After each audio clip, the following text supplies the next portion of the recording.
అందరికీ నమస్కారం అండి. ముందుగా బాస్కి పుట్టినరోజు శుభాకాంక్షలు. ఆయన నిండు నూరేళ్ళు ఆయుర ఆరోగ్యాలతో ఎంతో హ్యాపీగా జీవించాలని మనస్ఫూర్తిగా కోరుకుంటూ, ఆయన కోట్లాది మందికి ఇన్స్పిరేషన్.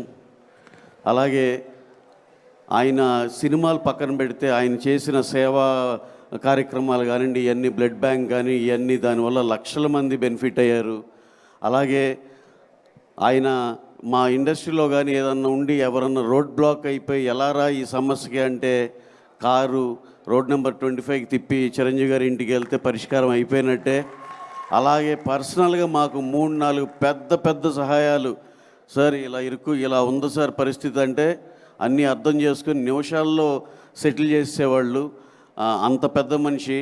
అలాగే ఎవరికి ఏ అవసరం ఉన్నా సరే నేనున్నాను అనే ధైర్యం, భరోసా మా చిరంజీవి గారు. అలాగే చిన్న సినిమాలు హిట్లు కొట్టినా ఏది కొట్టినా ఎంతో ప్రోత్సహిస్తారు. ఇంటికి పిలిచి గిఫ్ట్లు ఇస్తారు, వాళ్ళతో చాలాసేపు స్పెండ్ చేస్తారు. ఆయన ఎప్పుడు చెప్తారు ఏదన్నా సినిమాకి ఏదన్నా గెస్ట్గా ఇన్వైట్ చేయాలంటే ఆయన ఆలోచించి ఏదన్నా పెద్ద ఒక సైజ్ సినిమా అయితే రాపోయినా పర్లేదు, ఎవరన్నా చిన్నోళ్ళకి ఉపయోగపడద్దంటే కంపల్సరీ ఆయన ఫంక్షన్కి వచ్చి తీరుతారు. ఆయన చాలా గొప్ప మనసు, చాలా పెద్ద మనసు.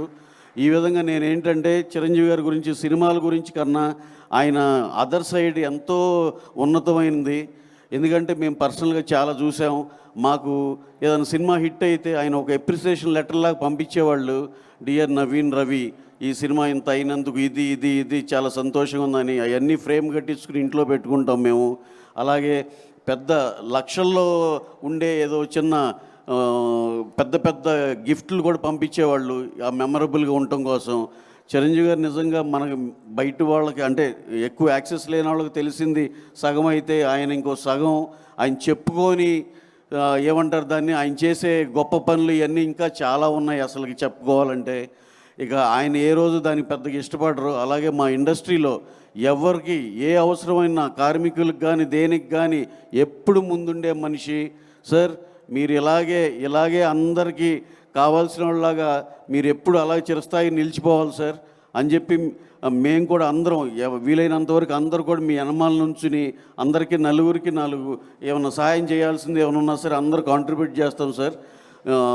అలాగే చిరంజీవి గారిది ఇంకా సినిమా సైడ్ ఏమైనా వచ్చి చెప్పాలంటే మీకు చెప్తున్నా, ఇంకెవరన్నా 20-30 ఇయర్స్ వాళ్ళు ఉన్నవాళ్ళు చిరంజీవి గారిని 1980sలో చూస్తుండ ఆ సినిమాలు చూసారో లేదో తెలియదు, కానీ మీకు టైం దొరికినప్పుడల్లా 1980s నుంచి 1995 దాకా ఆయన ప్రతి సినిమా చూడండి. ఎంతంటే అంత స్టిల్ అసలు ఎంత ఎగ్జైట్ అవుతారో. ఎందుకు చెప్తున్నానంటే మేము చిన్నపిల్లలు ఉన్నప్పుడు మా ప్రీవియస్ స్టార్ సినిమాలు వాళ్ళు సినిమాల్లోకి వచ్చి 20 ఏళ్ళు 25 ఏళ్ళు అయినా చూస్తే అంత మళ్ళీ ఆ సినిమాలు చూస్తే అంత అనిపించదు, అరే ఏంటి ఇప్పుడు అంతా చేంజ్ అయిపోయిందని. కానీ చిరంజీవి గారు ఒక్కళ్ళే ఆ స్టారు. మీరు 80sలో సినిమాలు కానీ అభిలాష, చట్టానికి కళ్ళేవు, పున్నమి నాగు, విజేత, ఎన్ని సినిమాలు ఉన్నాయండి, మగమహారాజు, అసలు ఖైదీ, అసలు అది కదా టర్నింగు. అలాగే నాకు ఇప్పటికీ ఆశ్చర్యం, ఆయన ప్రాబ్లీ 1978లోనే ఎప్పుడో ఎంట్రీ ఇస్తే 1980కే పున్నమి నాగు, చట్టానికి కళ్ళు, పెద్ద ఇంట్లో రామయ్య, వీధిలో కృష్ణ సూపర్ డూపర్ హిట్లు కొట్టారు. 3 ఏళ్ళకి ఆయన పెద్ద స్టార్గా ఎస్టాబ్లిష్ అయ్యారు.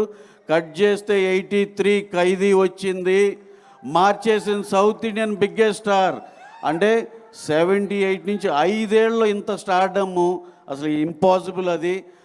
ప్లస్ ఇంకోటి చాలామంది చెప్పేది, ఆయన ఇచ్చినన్ని బ్లాక్ బస్టర్లు ఈ ఇండియన్ సాయిల్ మీద ఏ స్టారు ఇవ్వలేదు అనేది ఒక సత్యం. మీరు ఆ హిందీ కానీ ఇంకో భాషలను తీసుకోండి, ఆయన ఇచ్చిన బ్లాక్ బస్టర్లు ఎవరి తరం కాదు, ఎవరి వల్ల కాదు, అది మళ్ళీ జరిగేది కాదు. సో అలా మా చిరంజీవి గారికి నాకు ఈ చిన్న అవకాశం వచ్చి ఈ 4 ముక్కలన్నా షేర్ చేసుకున్నందుకు చాలా థ్యాంక్స్. ఎందుకంటే యనమాల అక్కడ మా బండ్ల గణేష్ అన్న ఉన్నారు, మీరందరూ ఎవరి కోసం ఎదురు చూస్తున్నారో తెలుసు.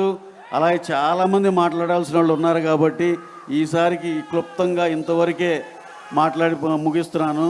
Once again boss, happiest birthday అండి. Thank you very much. Thank you. అలాగే మెగా ఫ్యాన్స్ అందరికీ ఎవ్రీ ఇయర్ మీరు ఈ సెలబ్రేషన్కి ఇలా రావటం ఎంతో హ్యాపీగా ఉంటుంది. మాకు కూడా వచ్చినప్పుడు చాలా గర్వంగా ఉంటుంది. ఏది మా బాస్ కోసం ఇంకా ఎప్పుడు ఇలా వస్తానే ఉంటారనేది. చాలా చాలా థ్యాంక్స్ అండి. ఈ అవకాశం ఇచ్చిన మా స్వామినాయుడు గారికి అందరికీ చాలా చాలా థ్యాంక్స్ అండి. Thank you very much. Thank you Ravi గారు, థ్యాంక్ యూ సో మచ్. మళ్ళీ పూల పల్లకి, బంగారు పల్లకి అని నిజంగానే సూపర్ బ్లాక్ బాస్టర్ పల్లకిని ఎక్కించారు. So congratulations for that.